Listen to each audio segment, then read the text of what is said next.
Right. Hello. We are going to do Thomas Lynch's Into the Oblivion now. Um, and again, these are these sort of personal observation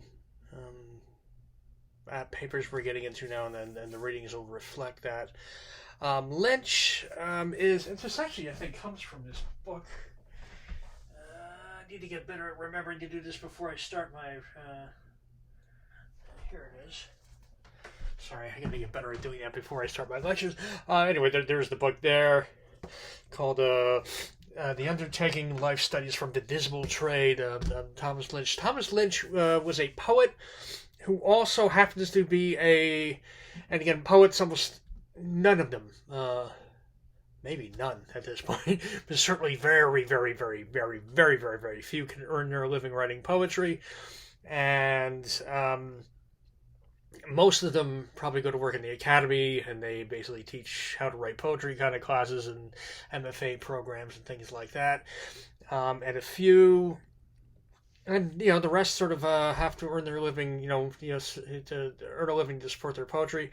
And Lynch's family had run a funeral home for, I don't know if it was multiple generations, but he certainly inherited it.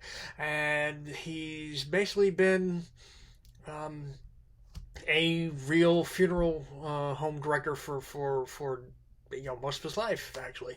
And he's also, as a poet, been a little bit the American chronicler of, I guess, how shall I put that? The the funerary rituals. And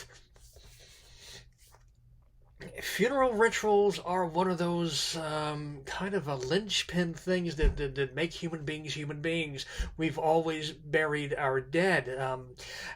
Now, evolution, sort of some evolutionary explanations. A lot of this is probably because dead bodies tend to bring disease and carry and they also attract the predatory animals and things, and so some of it had to have been just for that reason. Maybe they were buried, but there seems to be at least at some point they evolved into a much deeper sort of emotional reason for people to bury their dead. And he actually starts this piece off right with sort of a remarkable little piece of which also had a bit of humor to it. And boy, I tell you what, I've known a handful of funeral directors. My uncle owned a florist, and I worked for him as a delivery guy for years. And I got to know several, especially as a sort of a young man in my late teens, early 20s. I ended up hanging around with some of them. They let me kind of pal around with them. Man, these guys were fucking crazy.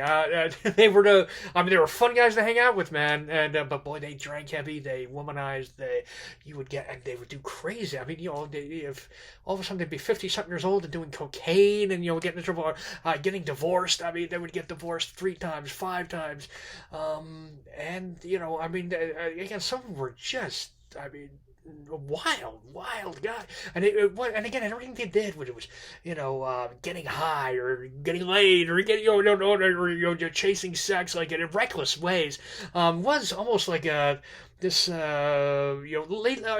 up to like the life principle, like in some way, right? To feel a little more, and I think emceeing all that death, for a living, all that time, and being around all that, grief. Just as their vocation, really put the zap on their head a little bit. And I've seen, you would not believe how undignified it is when how our bodies get to a funeral home where we basically get put in a cardboard box.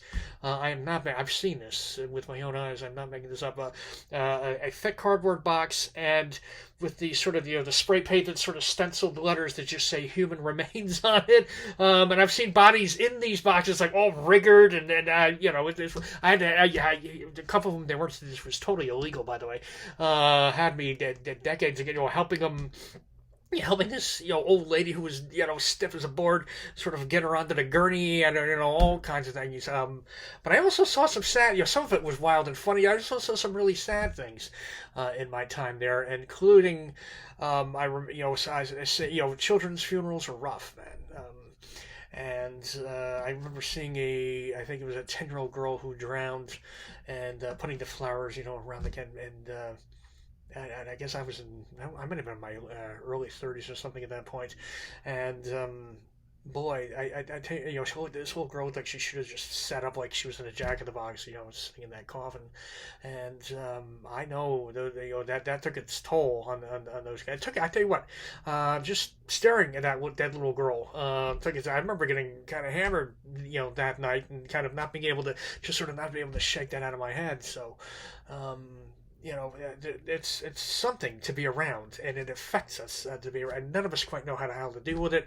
And again, I do think this sort of funerary rituals we have, where we just seem to need to sort of somehow integrate this loss, into ourselves, and have some sort of ritual where we the dead get to where they need to be, and the living get to just now move on to go be where they need to be is a kind of necessary and deep human sort of need.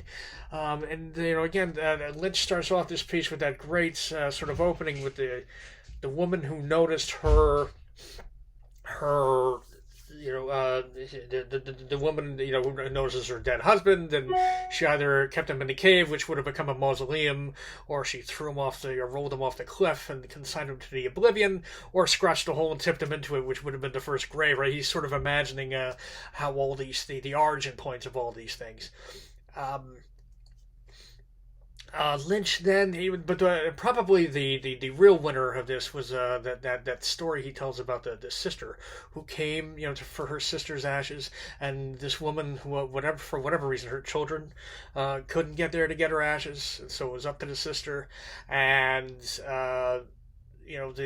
this woman, she takes the cremains, which are in a. By the way, I've seen those too. I've seen a closet full of these things where people didn't come back to get them. That happens too. But the cremains, I think they end up being like 12 pounds or something, are sort of in a little box, and she takes the box, right, and she goes out to the car, puts it in the trunk. Kind of thinks it's Vicky, doesn't leave it in the trunk, and then the woman takes it, puts it in the back seat. Then she gets out, and then that doesn't feel right, and so she puts it in the front seat next to her, and then she goes back one last time and puts the seatbelt around, the box, which kind of goes to show you just how, there is something, tangential about our being able to physically say bye, goodbye, give a physical farewell to those we care about. And again, it's kind of a short piece, also a fascinating and entertaining piece by Thomas Lynch, and that book, this one. The other thing, worth reading, man. A kind of fascinating book about a kind of unexpectedly fascinating business. All right.